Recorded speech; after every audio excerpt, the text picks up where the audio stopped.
Hello बच्चों। आज हम सीबीएसई स्पर्श भाग 2 का कक्षा 10वीं कक्षा के लिए तीसरा लेसन ततारा वामीरो कदा के बारे में सीख लेंगे। अंडमान द्वीप समूह का अंतिम दक्षिणी द्वीप है लिटिल अंडमान। यह पोर्ट ब्लेयर से लगभग 100 किलोमीटर दूर स्थित है।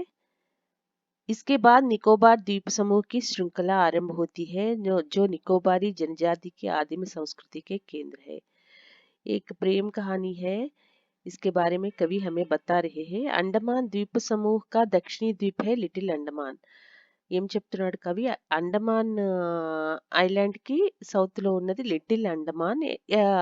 पोर्ट ब्लेयर से लगभग 100 किलोमीटर दूर स्थित है। 100 किलोमीटर दूर ఉంది। ये तो पोर्ट ब्लेयर से 100 किलोमीटर दूरी पर स्थित है अंडमान द्वीप समूह। इसके बाद निकोबार द्वीप समूह की श्रृंखला आरंभ होती है। దీని తర్వాత నికోబార్ ఐలాండ్ స్టార్ట్ అవుతుంది, जो निकोबारी जनजाति की आदिम संस्कृति के केंद्र है।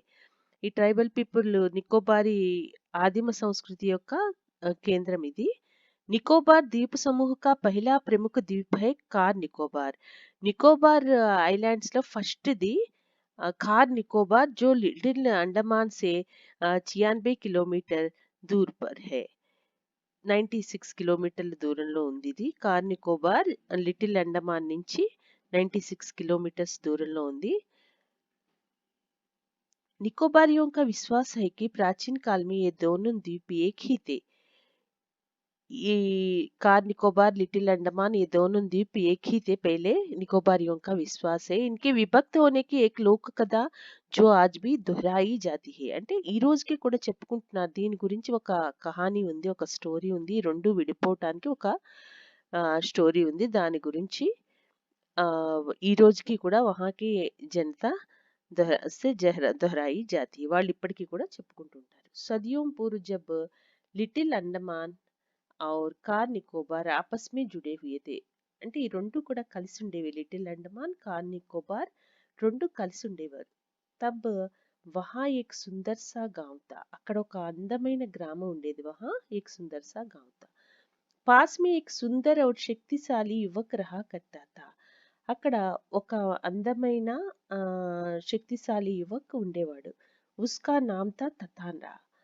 నికోబారి ఉసే బేహద్ ప్రేమ్ కర్తే थे। బేహద్ అంటే హద్దు లేకుండా ఎంతో ఇష్టంగా చూసుకునేవారు। నికోబారి వాసియా ततानरा से बहुत प्यार करते थे। ततानरा एक नेक और मददगार व्यक्ति था।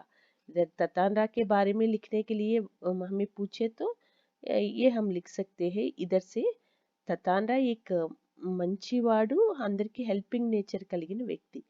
सदैव दूसरों की सहायता के लिए तत्पर रहता था। वो क्या करता था? हमेशा दूसरों की सहायता करने के लिए आगे बढ़ जाता था।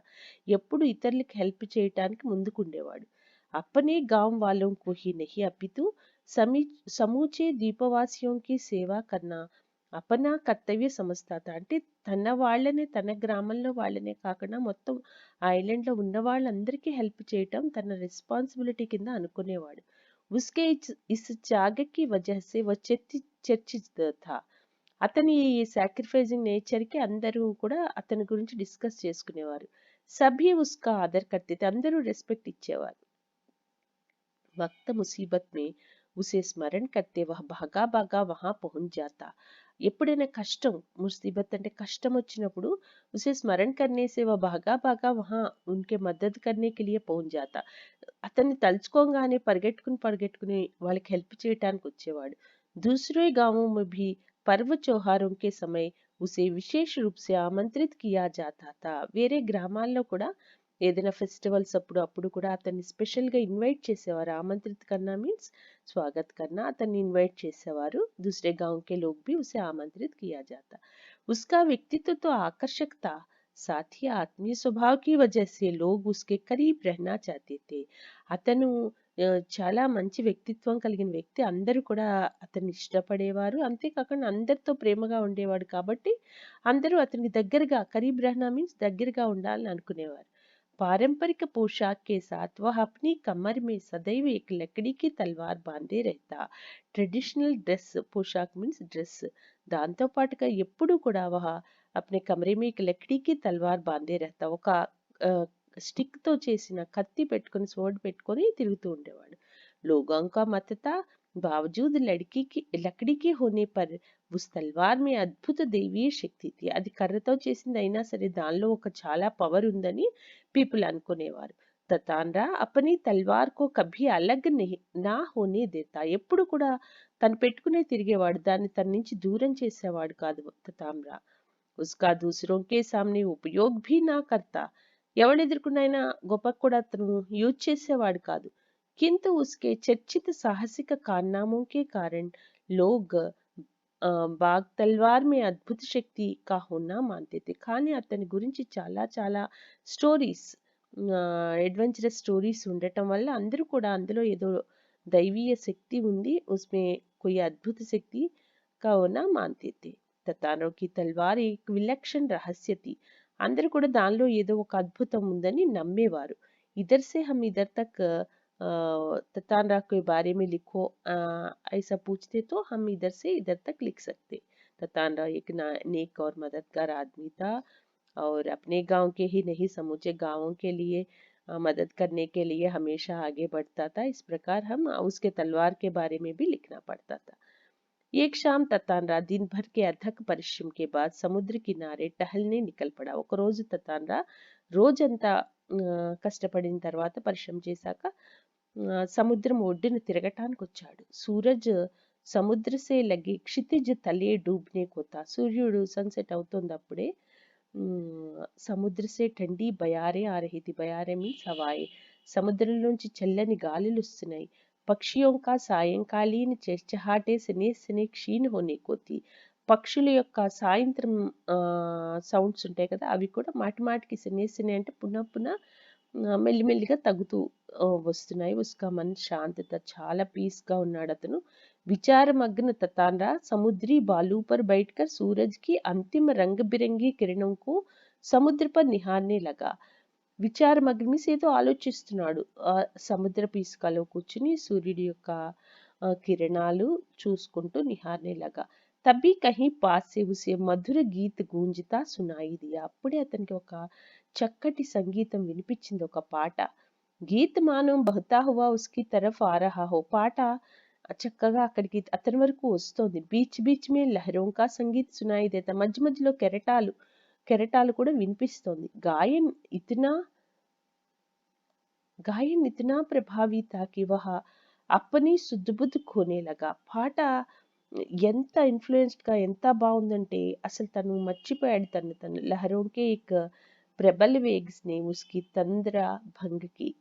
ఒక కెరటాలు గట్టిగా రావటంతో అతను ఒక్కసారిగా స్పృహలోకి వచ్చాడు. చైతన్య होते ही वह उधर बढ़ने का विवश होता जिधर से अब भी గీత్ కే స్వర్ బహ్ రహే థే. ఎటువైపు నుంచి సాంగ్ వస్తుందో అటు వెళ్ళాడు. వహ వికల్ సా ఉస్ తరహ్ బడ్తా గయా.